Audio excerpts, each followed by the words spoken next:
మీ ఎలాంటి వ్యాపార ప్రకటనలకైనా వెంటనే మా ఛానల్ సంప్రదించండి. నమస్తే. ఈరోజు మన స్టూడియోలో ప్రముఖ ఆధ్యాత్మికవేత్త దైవజ్ఞ బ్రహ్మశ్రీ వీరాపురం సుబ్రహ్మణ్య స్వామి గారు మనతో ఉన్నారు. గురువు గారితో మాట్లాడేద్దాం. నమస్కారం గురువు. శుభాశీస్సులండి. అక్టోబర్ మాసం విశేషంగా మీన రాశి వాళ్ళకి ఎలాంటి పరిస్థితులు ఎదురవుతాయి? ఆల్రెడీ ఏళ్ళనాటి శిలలో ఉన్నారు. దీని తాలూకు ఇంపాక్ట్ ఎంతవరకు ఉంటుంది? ఎలాంటి జాగ్రత్తలు తీసుకోవాలి? అని మంచి విషయం అడిగారు. ఈ ఆశ్వేజ మాసం అక్టోబర్ నెలలో ఈ మీన రాశి వారి పరిస్థితి చెప్పాలంటే భయంగా ఉంటుంది. ప్రతిదానికి భయపడుతూ ఉండాల్సిందే ఈ మాసంలో. అలానేసి 100 మంది ఉంటే 100 మంది కాకపోవచ్చు, కానీ ఓవరాల్గా అయితే మాత్రం అధిక శాతం ఉంటుంది. ఏముంటుంది?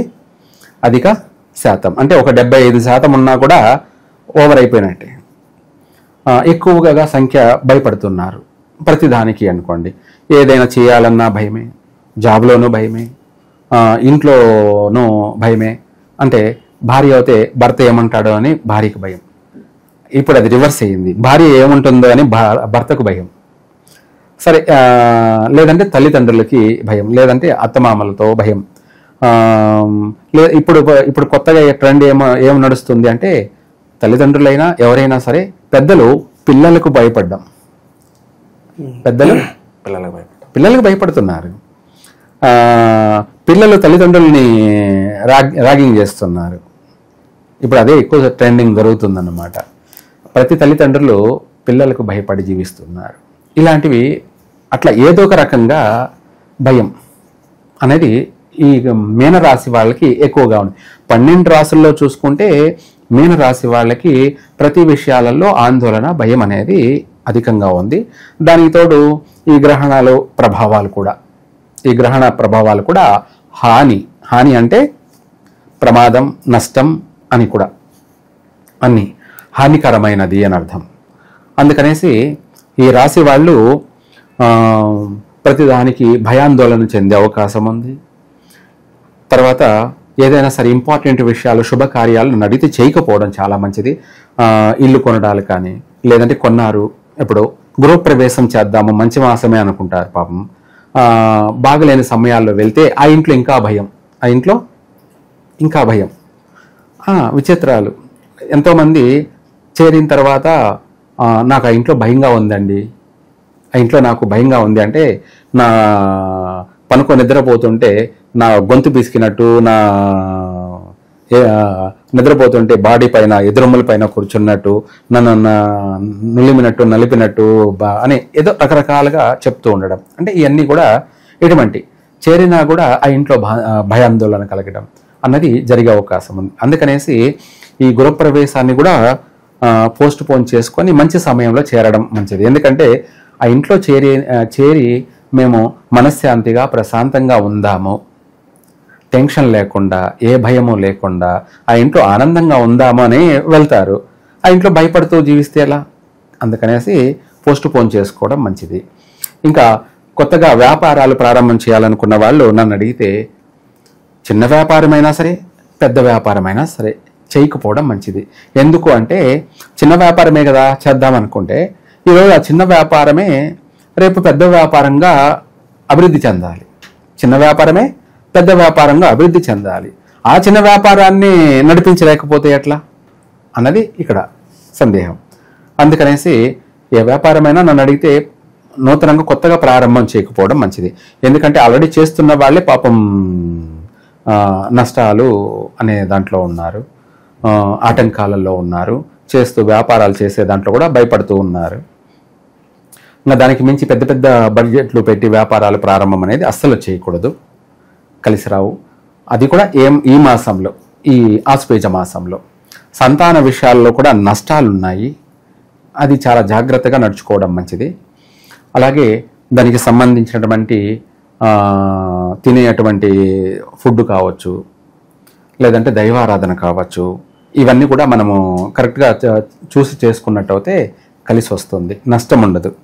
మధ్యలోనే అబార్షన్, గర్భస్రావాలు జరగడము, లేదంటే పుట్టిన తర్వాత కూడా పిల్లలకి నష్టాలు కలగడము, ఇవన్నీ మనకు బాధను మిగిలిచ్చేటివే. కాబట్టి అలా జరగకుండానే ముందు జాగ్రత్త పడితే బాగుంటుంది. తర్వాత కొత్త వ్యాపారాలు అనే విషయాల్లో ఏ వ్యాపారమైనా అన్నాం, ట్రావెల్స్ బిజినెస్ లాంటివి, మన సొంతంగా పర్సనల్గా అయినా సరే లేదంటే బిజినెస్ పరంగా అయినా సరే అసలు చేయకూడదు. అధికమైనటువంటి నష్టాలు ఉన్నాయి. తర్వాత కుటుంబ సభ్యులతో కాస్త కాలక్షేపంగా సంతోషంగా టైం గడిపి అందరితో ముద్దు ముచ్చటగా మాట్లాడుకోవడం మంచిది. ఎందుకంటే ఇక్కడ ఒకరికొకరికి వ్యతిరేకతలు అధికంగా ఉన్నాయి. మాట పట్టింపులు ఎక్కడికో వెళ్ళిపోయే అవకాశము ఉంది. అది కుటుంబ విషయాల్లోనే ఎక్కువగా అధికంగా ఉన్నాయి. బయట వాళ్ళతో కూడా అధికంగా ఉన్నాయి.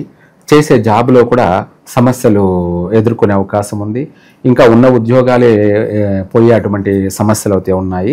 వాటిని కాపాడుకోవడానికి మనము మనసు పెట్టి కాలక్షేపంగా అంటే శత్రువునిగా మిత్రునిగా వ్యవహరించినట్టు అయితే మనకు అక్కడ కాస్త బయటపడతాము. ఆ పోయే ఉద్యోగాన్ని కాపాడుకున్నట్టు అవుతుంది. కొత్త ఉద్యోగం అవసరం లేదు, ఉన్నదాన్ని కాపాడుకుంటే చాలు. ప్రమోషన్ రాకపోయినా పర్వాలేదు, తర్వాత ఆటోమేటిక్గా దాని టైం వచ్చినప్పుడు అది ప్రమోషన్ వస్తుంది, దాంట్లో డెవలప్మెంట్ ఉంటుంది. విదేశాలకు వెళ్ళాలనుకున్న వాళ్ళు ఈ మాసంలో అసలు ప్రయత్నం చేయొద్దు. ఒకవేళ వచ్చినట్టు అయితే వచ్చింది, వెళ్ళాలి తప్పదు అని అనుకుంటే అక్కడ పోయిన తర్వాత ఇబ్బంది పడకుండా ముందుగానే వెళ్ళే రోజు ఏదైనా సరే వాళ్ళు దాన ధర్మాలు చేయడం అంటూ ఏదైనా చేస్తే బాగుంటుంది. ఆ దాన ధర్మాలు ఏమిటి అంటే వాళ్ళ జాతకరీత్యా చేయడం ముఖ్యము. లేదనుకోండి ఏదైనా సరే ఐరన్ దానం చేయడం కానీ, ఇనుము లేదంటే లవణ దానం అంటే ఉప్పు దానం చేసిపోవడం వల్ల వీళ్లకు ఏదైనా ఇబ్బందులు లేకుండా, ఒకవేళ వెళ్ళినా 2 రోజులు కష్టాలు పడి మళ్ళీ అక్కడ స్థిరపడతారు. ఏమిటి పోగానే ఒక 2-3 రోజులు ఇబ్బందులు ఉంటాయి, తర్వాత మెల్లగా సెటిల్ అవుతారు. ఈ దాన ధర్మం వల్ల పోయినవాడు మన కొద్ది రోజులు ఇబ్బందులు ఎదురవుతాయి. అలాగే ఇబ్బందులు ఎదురయ్యాయి అంటే శాశ్వతంగా కావు. మనం చేసిన దాన ధర్మం అనేది ఊరికే పోదు, అది మనకు వెంటనే వస్తుంది. ఆ తర్వాత ముందు కష్టపడినా స్థిరపడతాడు. ఎందుకంటే బాగలేని మాసం కాబట్టి, మనకు నెగిటివ్ మాసం కాబట్టి వచ్చింది తప్పదు, వెళ్ళకపోతే ఇబ్బంది అన్నప్పుడు ఇలాంటి పని చేసి ఉప్పు దానం చేయడము, ఐరన్ ఏదైనా దానం చేసి వెళ్ళడం వల్ల వాళ్ళు అక్కడ పోయినా కొద్దిగా ఫస్ట్లో ఒడిదుడుకులున్నా మెల్లమెల్లగా అక్కడ బాగా స్థిరపడి రాణించగలుగుతారు. అలాగే ఈ యొక్క రాశి ఏ పేర్లు కలిగిన వాళ్ళు ఈ రాశిలో వాళ్ళు అనంటే మనకు ముఖ్యంగా పూర్వభాద్ర నక్షత్రం 4వ పాదము ది అక్షరం మీద అంటే దీప, ధీరజ్, ఇలా దినేష్ అనే పేర్లు ఏదన్నా ఉన్నటువంటి వాళ్ళు, దివ్య అనే పేర్లు ఉన్నటువంటి వాళ్ళందరూ కూడా మీన రాశి వాళ్ళు ది అక్షరం మీద. అలాగే ఇదే కాకుండా దు, షే, ఝ అలాగే ఈ అక్షరాలన్నీ కూడా ఉన్నవాళ్ళు మనకు ఉత్తరాభాద్ర నక్షత్రం మీన రాశి వాళ్ళు. తర్వాత రేవతి నక్షత్రం, ఈ అక్షరం కూడా చూసుకుంటే దే, దో, చ, చి అక్షరాలు. ఈ పేర్లు కలిగినటువంటి వాళ్ళు ఎవరైనా సరే అంటే దొరబాబు, ఇక్కడ మనకు చ అంటే చాందిని, చి అంటే చిన్న చిరంజీవి, ఇలాంటి ఏదైనా పేర్లు ఉన్న వాళ్ళు వీళ్ళందరూ కూడా మీన రాశి వాళ్ళు.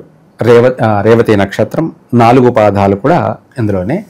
అయితే ఈ నక్షత్రాలు ఈ పేర్లు కలిగిన వాళ్ళందరూ కూడా మీన రాశి వాళ్ళు కాబట్టి ఈ మీన రాశి వాళ్ళందరూ కూడా ఈ మాసం అనేది గడ్డు కాలంగా ఉంది కాబట్టి వీళ్ళు ఏదైనా సరే దినచర్య కింద దైవారాధన చేసుకోవడం కానీ లేదంటే దాన ధర్మాలు చేయడం కానీ, ఇదే కాకుండా వీళ్ళు ఏ దేవుణ్ణి ఆరాధిస్తే ఎక్కువగా వీళ్ళకు కలిసి వస్తుంది అంటే వెంకటేశ్వర స్వామిని ఆరాధించండి. వెంకటేశ్వర స్వామిని వీలైనంత వరకు తెల్ల పూలతోటి ఆరాధించండి, పూజించండి. తెల్ల పూలు అంటే మనకు ఈ చామంతి పూలు లాంటివి ఇలాంటివి ఏదైనా సరే తెల్ల పూలతో ఆరాధించడం వల్ల 3 పూలు 6 కాయల వీళ్ళ జీవితం బాగుపడుతుంది. అది కూడా చెప్పాలి అంటే మామూలుగా వీళ్ళు శనివారమే అని అనుకుంటుంటారు, అదేం లేదు.